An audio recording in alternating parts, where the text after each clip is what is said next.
Pitkä odotus on ohi, nimittäin Nokian Panimo on ensimmäinen yhtiö yli 2 vuoteen, joka ilmoitti listautumisannistaan Helsingin pörssiin. Ja käydäänkin tällä videolla Nokian Panimoa sijoituskohteen läpi, miltä tämä listautumisen rakenne näyttää.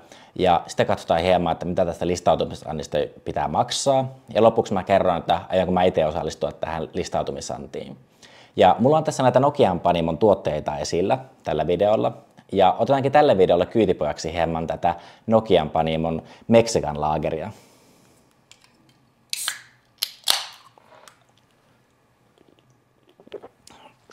Ai että, kyllä nyt kelpaa. Moi, mun nimi on Iikka Numminen ja tervetuloa mun videon pariin. Ja mikäli sua jatkossa kiinnostaa katsella tämmöisiä videoita, joissa spekuloidaan Helsingin pörssin yhtiöillä sekä lyhyemmällä että pidemmällä aikavälillä, niin pistetään mun kanava tilaukseen ja laita peukkua tälle videolle. Se auttaisi mua tosi paljon. Kiitos siitä.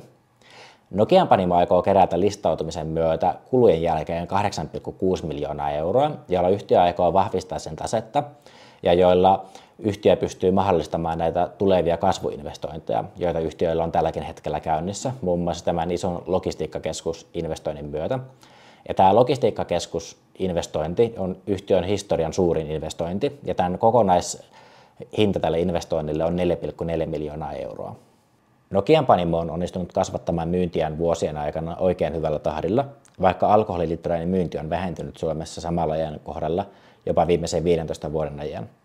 Vuonna 2024 Nokian Panimon liikevaihto kasvoi 15,5% aina 11,9 miljoonan euron saakka, kun viimeisen 9 vuoden aikana yhtiö on onnistunut kasvamaan Suomen toiseksi suurimmaksi pienpanimoksi keskimäärin 12,9% kasvuvauhdilla ja täysin orgaanisesti eli tuotantoa ja myyntiä kasvattamalla, ja nämä on kyllä oikein vakuuttavia lukuja Nokian Panimolta. Nokian Panimon kannattavuutta tukivat vuonna 2024 onnistuneet tuotelanseeraukset, tuotevalikoiman kehitys sekä tuotannon tehostuminen. Myös raaka-aineiden ja pakkausmateriaalien hintojen lasku tuki Nokian Panimon kannattavuutta.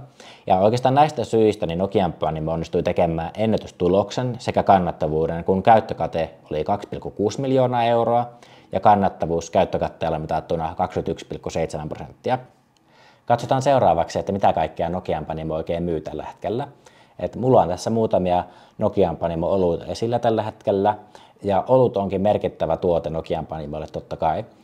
Ja 73% yhtiön myynnistä tuli oluesta tilikaudella 2024, ja loput tulivat muista alkoholijuomista kuten lonkerosta, yhdestä siideristä ja sekä muista alkoholittomista juomista kuten miksereistä ja moktaileista. Ja Nokian Panimon kaikista myydyin tuote on tämä keisarilaakeri tässä, ja sen menekillä ja menestyksellä on merkittävä vaikutus Nokian Panimon liikevaihtoon sekä tulokseen. Ja kun oluen osuus kokonaismyynnistä oli 73%, niin mä voisin arvioida, että tämän keisarilaakerin osuus liikevaihdosta voi olla jopa yli 50%. Nokian Panimo tavoittelee vuoteen 2029 mennessä yli 20 miljoonan euron liikevaihtoa sekä yli 18% käyttökatemarginaalia. Ja jotta yhtiö pääsisi tuohon 20 miljoonaa euroon saakka vuonna 2029, niin yhtiön täytyisi kasvaa keskimäärin 10,9% vuositasolla. Ja nämä tasot oikeastaan sekä kasvussa että kannattavuudessa on matalemmalla tasolla, mitä me ollaan Nokian Panimolta nähty aikaisemmin historiansa aikana, koska vuonna 2024 niin Nokian Panimon liikevaihto kasvoi 15,5%, kun taas tämä 9 vuoden keskiarvo on 12,9%, joten mennään hieman niin kuin historiallisten tasojen alapuolella. Ja osinkoa yhtiö aikoo jakaa noin 30% tilikauden tuloksesta, jolloin tälle listautumishinnalle 2,5 euroa osakkeelta, niin tämä tekisi 1,5% osinkotuottoa tälle listautumishinnalle. Ja no, tänä keväänä 2025 niin yhtiö ei aio jakaa osinkoa, vaan tavoittelee orgaanista kasvua. Ja no, Nokian Panimohan on kasvuyhtiö, että ei tämä mikään niinku osinkomylly ole tällä hetkellä. Nokian Panimo on pienpanimo ja aikoo myös jatkossa pysyä sellaisena. Ja tässä Nokian Panimon sijoitustarinassa on tärkeää ymmärtää, että mikä tämä pienpanimo niin kuin määritelmällisesti on ja miten nämä verokoukerot liikkuu tässä pienpanimokentässä. Pienpanimo saa alennusta alkoholin valmisteverosta ja verotuksen hyöty on merkittävä myös Nokian Panimon mittakaavassa, koska vuonna 2024 Nokian Panimo sai pienpanimoalennusta 2,2 miljoonaa euroa, kun yhtiön raportoitu käyttökate oli 2,6 miljoonaa euroa, joten sanomatta on selvää, että pienpanimoalennuksella on hyvin merkityksellinen rooli yhtiön tuloksenteossa. Nokian Panimo voisi kasvattaa tuotantoon vielä noin 140%, jotta yhtiö pysyisi pienpanimoalennuksen raameissa, sillä raja on 15 miljoonaa litraa olutta vuodessa, kun Nokian Panimon tuotanto oli 6,2 miljoonaa litraa vuonna 2024. Ja 10-15 miljoonan litran kohdalla ei saa alennusta valmisteveroon, mutta yhtiö saa pitää aiemman volyymin verohyödyn, mutta verohuojennus laskee portaittain, mitä enemmän olutta tuottaa, joten sijoittajan kannattaa ymmärtää, että kun Nokian Panimon tuotanto kasvaa, niin itse asiassa yhtiön kannattavuus tulee todennäköisesti laskemaan tämän verohuojennuksen laskun myötä, koska Nokian Panimo tuotti olutta 6,2 miljoonaa litraa vuonna 2024, niin se ylitti tämän 5,5 miljoonan litran rajan, jossa tämä verohuojennus oli 20%. Ja siitä eteenpäin 5,5 litrasta aina 10 miljoonaa litraan saakka, niin tämä verohuojennus on vain 10%, jolloin tämä valmistevero on ikään kuin tämmöinen liikevaihtovero näille panimoyhtiöille, jonka myötä niin mä uskon, että vuoden 2024 kannattavuus 21,7% käyttökatteella mitattuna, niin tulee jäämään itse asiassa tämän yhtiön ennätyskannattavuudeksi, enkä mä usko, että tämä yhtiö tulee enää ikinä pääsemään noihin marginaaleihin, koska tämä valmistevero tulee kasvamaan, mitä yhtiö joutuu maksamaan kasvavilla tuotantovolyymeilla. Ja tämä 10% on niin merkittävä määrä suhteellisesti. Mä en usko, että yhtiö tulee pääsemään tätä pakoon tehostamalla tuotantoa tai nostamalla hintoja tai että raaka-aineiden hinnat laskis. Joten tämä on tavallaan väistämätön asia tässä Nokian Panimon sijoitustarinassa, että suhteellinen verorasite kasvaa, mitä isommaksi tämä yhtiö kasvaa. Ja tämä on tietenkin niin kuin negatiivinen asia, koska yleensähän kun sijoittaja ostaa firman X-osakkeita, niin sitähän toivoisi, että sen yhtiön kannattavuus kasvaisi tulevaisuudessa, että kun se valmistaa enemmän tai myy enemmän, niin kannattavuus kasvaa, mutta tässä Nokian Panimon tapauksessa, koska tämä valmistevero, niin tämä yhtiön kannattavuus tulee hyvin suurella todennäköisyydellä laskemaan tulevaisuudessa. Ja tämä yhtiön ohjeistus myös puoltaisi tätä asiaa, koska Nokian Panimon ohjeistus vuodelle 2025 sen keskihaarukalla on käyttökate 19,5%, kun se oli vuonna 2024 21,7%, jolloin tämä kannattavuus tulee mun mielestä niin kuin vääjäämättä laskemaan tulevaisuudessa, koska mitä enemmän Nokian Panimo tuottaa olutta, niin sen suurempi verorasite siitä oluen tuotannosta tulee. Ja tämä on minusta vain semmoinen asia, että yhtiö ei tule pääsemään tätä pakoon, jolloin tämä vuoden 2024 kannattavuus tulee mun mielestä jäämään hyvin suurella todennäköisyydellä tämän yhtiön ennätyskannattavuudeksi.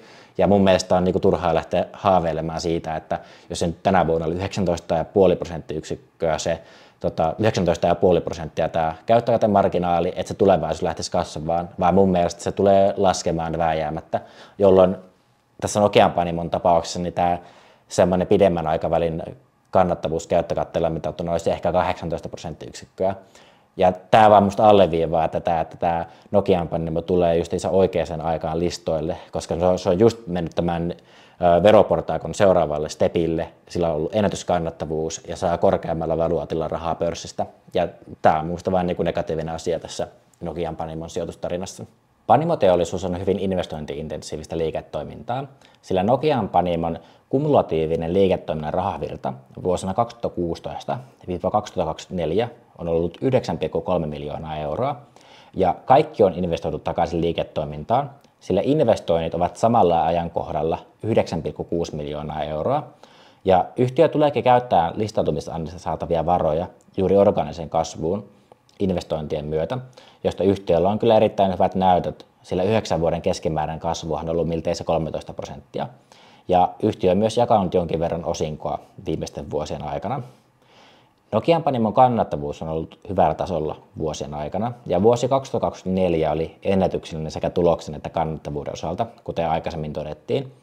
Ja tässä oikeastaan päästään siihen, että miksi itselläni ehkä kenkä vähän puristaa tämän Nokian Panimon kanssa, koska tässä kyllä vähän haisee nenään se, että tätä listautumista on suunniteltu vuosien aikana, ja vuosi 2024 oli ennätyksellinen monella tapaa, jonka myötä kovaa arvostuskerrointa lähdetään osakeannilla hakemaan.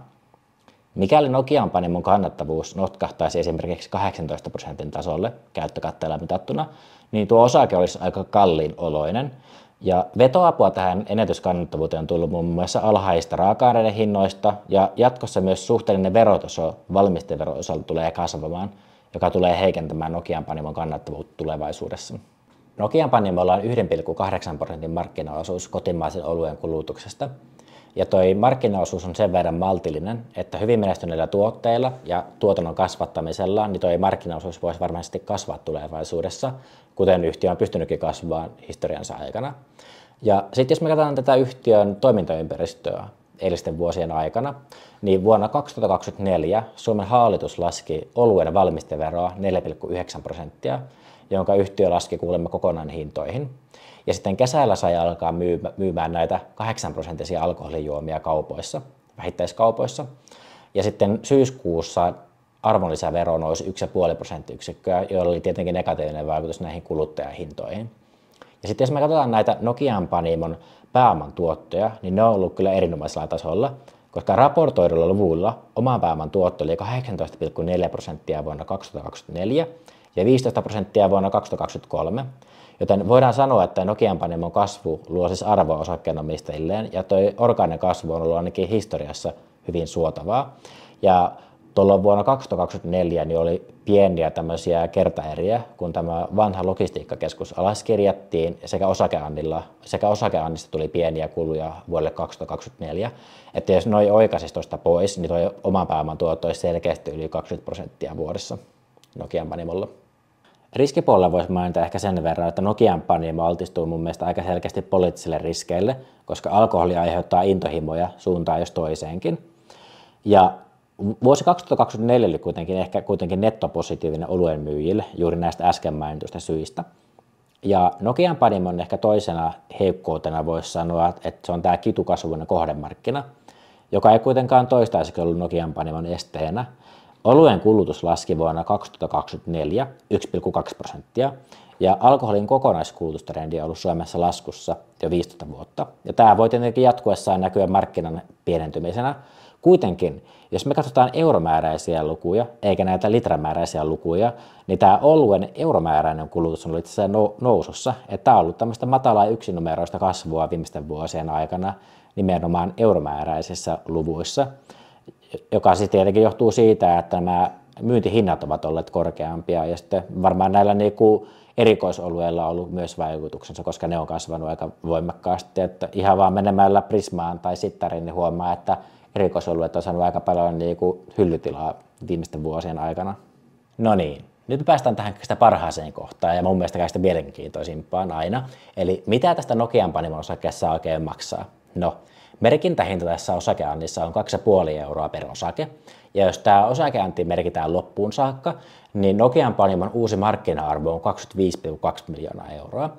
Ja vuonna 2024 tällä yhtiöllä oli hieman nettovelkaa, mutta tämän osakeannin myötä niin tänne tulee itse aika tuhti nettokassa, jonka myötä, jos me vertaillaan tätä uutta markkina-arvoa tähän vuoden 2024 tulokseen, niin P olisi 17,8. Mutta tämä 17,8 pitää sisällään oikaisueriä, jossa on tämä vanhan logistiikkakeskuksen alaskirjaus sekä osakeannista koituneita kuluja vuodelta 2024. Ja jos me ei näitä huomioitaisi ollenkaan, niin silloin P olisi 22,8, joka on aika hapokas kyllä omaan makuuni. Yhtiön vuoden 2025 ohjeistuksen mukaan liikevaihto kasvaa ja käyttökate olisi ohjeistuksen keskihaarukalla 19,5%. Ja mikäli odotetaan, että Nokian Panimo onnistuisi kasvamaan 10% vuonna 2025 ja käyttökate olisi just toi ohjeistuksen keskihaarukalla 19,5%, niin käyttökate olisi itse asiassa sama kuin vuonna 2024, jolloin me saataisiin PE-luvuksi 16,9 ja EV-EBIT 10,9 ja EV-EBITDA 7,6. Ja mä huomautan, että nämä Nokian Panimon tulosrivit ovat aika pieniä kantalukuja, kun tilikauden tulos oli viime vuonna noin 1 000 000 euroa, joten PE ja EV-EBIT eroavat toistaan aika paljon, ja pienillä ennustemuutoksilla luvut muuttuvat aika paljon. Ja mä oon ehkä itse liian hintasensitiivinen, että mä lähtisin itse isosti panostamaan tähän Nokian Panimon osakeantiin, tai että mä ostaisin osaketta listautumisen jälkeen tuolla samalla hinnalla. Että arvostus on mun mielestä aika korkea, kun ottaa huomioon, että yhtiö teki ennätyskannattavuuden vuonna 2024 ja tämän ohjeistuksen mukaan niin kannattavuus olisi tulossa alaspäin vuonna 2025. Tämän mun laskelman myötä Nokian Panimolle ei olisi tulossa tuloskasvua ollenkaan vuonna 2025. Ja kun tästä yhtiöstä joutuu maksamaan se noin P17, niin mä en pidä tätä kovin houkuttelevana yhtälönä tällä hetkellä, koska Helsingin pörssin kurimuksen jälkeen niin tuolla on hirveä määrä niin valinnanvaraa yhtiöistä, mistä valita, ja saa ostaa niin oikeasti halvoilla kertoimilla huonolla tuloksella, kun tässä Nokian Panimossa, niin tässä pääsee ostamaan niin huipputuloksella aika korkealla kertoimilla, ja sitten tämä valmistevero on musta vähän tämmöinen kysymysmerkki, että kun tämä yhtiön tuonto kasvaa tässä oluessa, niin se kannattavuus tulee todennäköisesti laskemaan tulevaisuudessa tämän valmisteveroruoskan takia, jolloin tämä yhtiö ei musta ole kovin houkutteleva sijoituskohde niin kuin nykytiedoin. Tämä listautumisanti ei ole suinkaan mikään rahastus.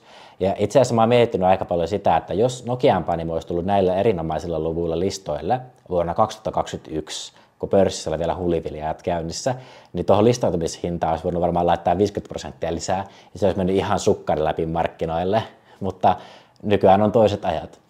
Ja mä myönnän kuitenkin, että mä osallistuin tähän Nokian Panimon listautumiseen näistä mun negatiivista kommenteista huolimatta, koska mä en ollut tehnyt tutkimusta ja mä verkkasin osakkeita ja rupesin sitten tekemään tätä taustatutkimusta, että no tää ehkä vaan antaa semmoisen hyvän läpileikkauksen mun osakesijoittamisesta, että ensin ostetaan ja sitten tutkitaan. Ja mä huomataan kumminkin, että mitään tässä videolla käytyjä asioita niin ei kannata ottaa sijoitussuosituksina. Ja kiitos oikein paljon, kun katsoit tämän videon ja kommentoi vaikka tuohon kommenttikenttään, että mitä mieltä olet Nokian Panimosta sijoituskohteena tai mitä mieltä olet tästä videosta ja aiotko osallistua listautumisantiin. Kiitos oikein paljon.